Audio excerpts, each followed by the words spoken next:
Hello, Paul here from EMD Automotive, Carrying Sydney. Got this brake calipers here for this old girl 911 air cool. So that's the one. I got another video before when I took it out. It's been rebuilt before. It's been rebuilt. All the rebuilds been done. New seals. Remove the pistons and clean it properly and blemish paper and all that. Sandblast it.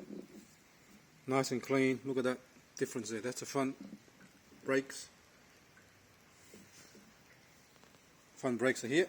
That's your rear ones. Nice and clean, new seals. Pretty much everything's brand new. So now we're going to fit it to the car and then go from there, alright? And do a brake bleed later on. But for now, all good. Ready to install and bleed the brakes later on.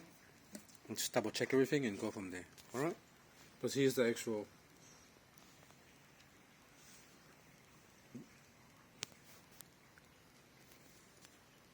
we do a lot of this on the 944, 928s in the old 911s because they do seize up.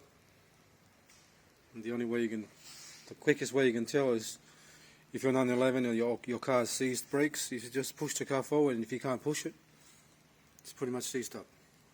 Alright? Thanks for watching and please subscribe.